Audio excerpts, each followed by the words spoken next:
Sean was a half marathon runner. He was training for a half marathon.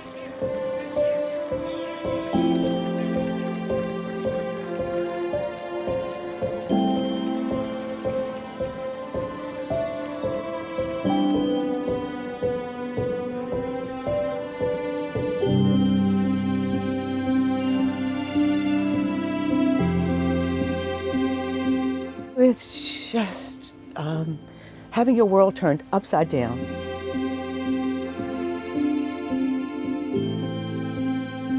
Sean and I were spending time at my family's farm in Virginia, and I was working on that day. And around noon, I received a call from Sean. He said, "Bev, something is terribly wrong." I said, "What's going on?" I said, "What are your symptoms?" He said, "Slurred speech, left side weakness." He said, "I can't concentrate on my computer." I said, "Oh my God."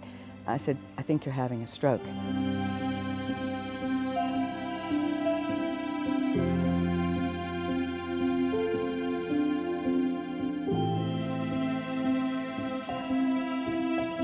I said, "I've got to call 911.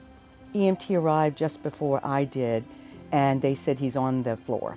And Sean had already collapsed and fallen, and he was deteriorating rapidly. I roared in, saw him on the floor, and I just gasped because I thought he was dead.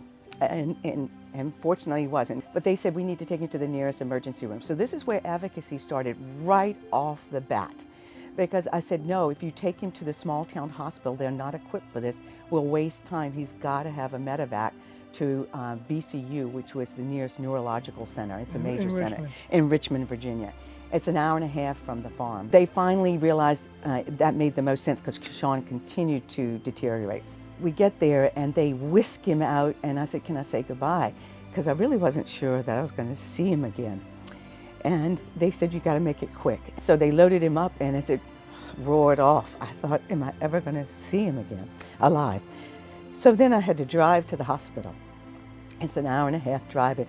There was nobody really available to go with me. So I really had to, as my father used to say, buck up. So I had to really buck up and say, you know, you've got to stay strong for Sean. They told me he was in emergency surgery and they wouldn't know for hours. And finally there was a call from the surgeon. There was extensive damage. There are two types of stroke. One is ischemic and one is hemorrhagic. And your husband had the worst, which is hemorrhagic, and it was massive. There's damage. So they said, we're going to let you see him, even though the visiting hours are over. We're going to let you see him because we don't know if he's going to make it through the night. So it's just having your world turned upside down. And so many people in the United States, over 800,000 people have stroke. Not all that serious, but a lot of them are quite serious. He was, you know, encased in wires and a helmet and bandages, and he wasn't even conscious, but I squeezed his hand, and I felt, and I still feel as an advocate for patients, that patients know that you're there. They know that you're there.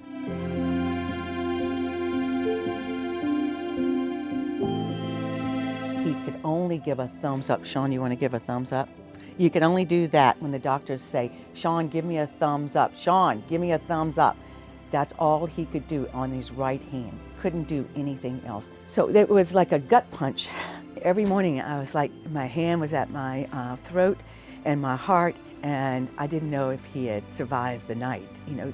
And it was that horrific every day to live in that state. But if I had accepted that, I would have just crumpled into a mass and not continued to advocate for Sean. But I knew enough, and I was doing my own research by that time, that I really felt like the brain has this remarkable capability to heal itself and to adapt and to change and to rehabilitate, but you've got to help it. So this rehab was the first step in that direction. Getting into a rehab hospital is extremely difficult. The beds are in constant demand. And also we wanted to go from Virginia to Pennsylvania because we live in Pennsylvania. Fortunately, a bed did open up, and then we had to fight very, very hard to have him transported to Pennsylvania. We knew that we needed an air ambulance, so we finally were able to negotiate that. It was a very bleak, gray day in which Sean was loaded into this air ambulance. They had a jump seat that I could sit in, and we flew from Richmond to Philadelphia Northeast Airport.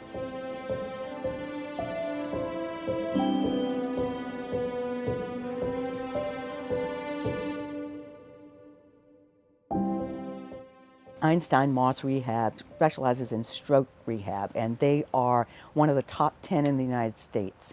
And they have the inpatient facilities to take care of a patient like Sean. Big step to the left, big step to the left, big step to the left. Nice. Hey. Good job, Sean.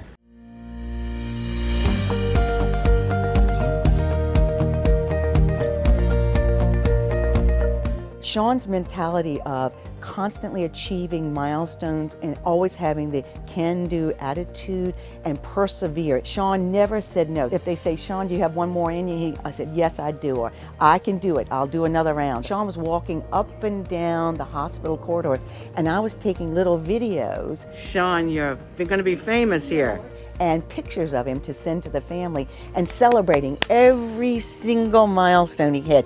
It was staggering to see the enormity of the change in him in 6 weeks. And he was able to actually get in the car. We were able to transfer him from the wheelchair and get him into the car to take him home.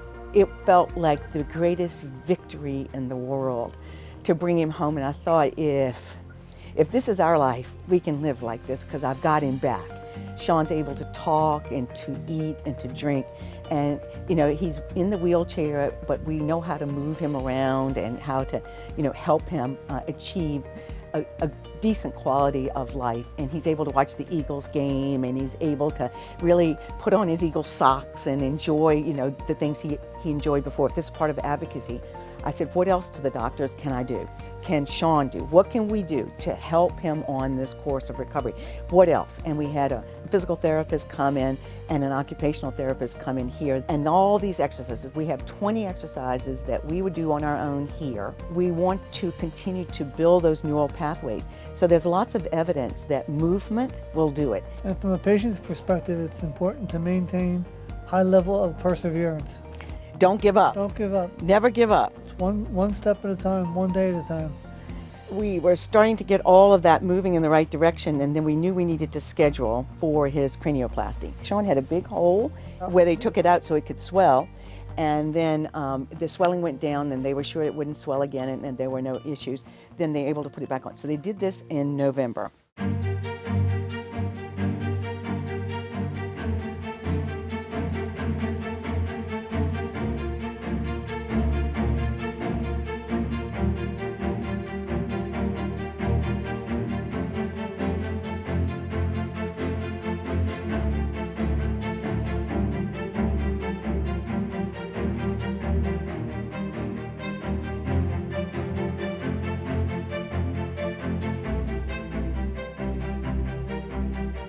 Most patients show their optimal recovery in the first 6 months after the injury. But Sean ended up having 3 surgeries during that time. You know, in theory, it should have acted against him.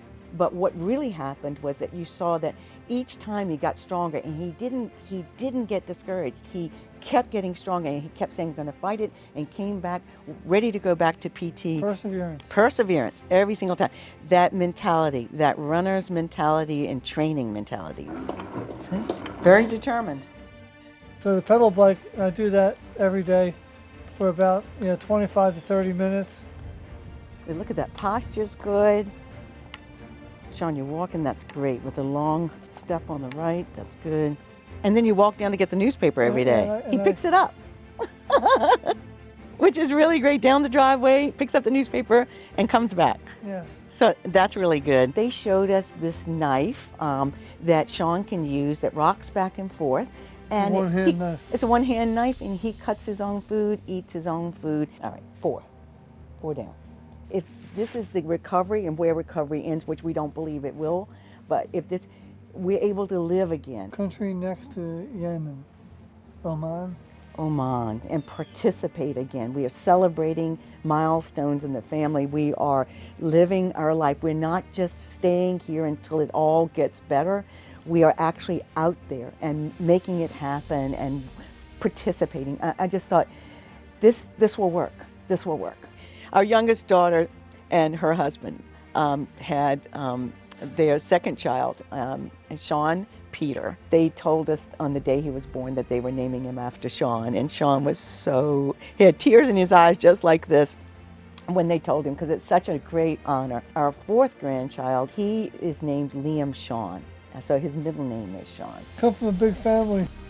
It's great to see the next generation. What great blessings in the midst of all of this, challenge and struggle, and the unknown. Charlotte, the oldest, Morgan, we have Greta, who's 2, and then we have young Liam, who is 5 months, and then the newest addition to the family, little Sean Peter, who Sean is holding right here. I really wanted to put something together that would inspire, give hope to patients, because it's so easy to despair. To give hope and inspire, to educate others, and to inform.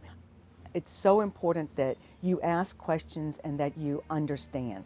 And keep asking the questions. Also ask for resources and say, what else can we do? Will he get better than this? And how can we help him get better?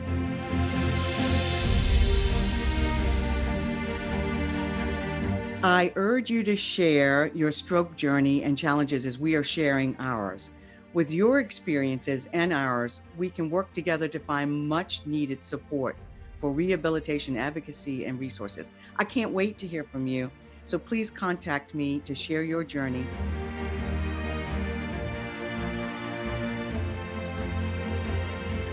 It takes a village on this journey, as most of you know. Thank you so much for all the love and support from our children, Janelle and Joe, Kyle and Beth, Carol Ann and Dan, our grandchildren, Charlotte, Morgan, Greta, Liam, Sean, and Sean Peter. Sean's brothers and sisters, especially Kathy Smith and Pat Larkin. Sean's one of 14 children, so there are many spouses and their children. Our extended family in Virginia, especially Brother Bill and his wife Nikki, Aunt Jane, Bobby, and Mike, and our extended family in Florida. My wonderful, incredible sister Brenda, who helped take care of Sean and me in our darkest times. Nephew Sam, Aunt Lenore, and King Edmund, our amazing friends and neighbors, Chris and Mark, Christine and Jeff, Bill and Denise, Maichi and Leon, Joan and Kevin, Julia, and co-workers, colleagues, especially at J&J and New York University.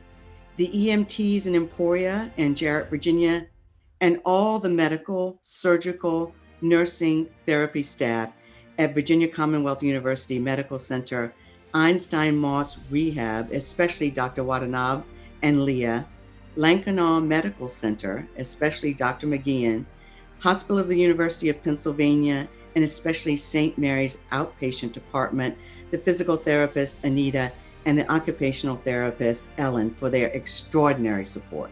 And I thank my personal advocate here.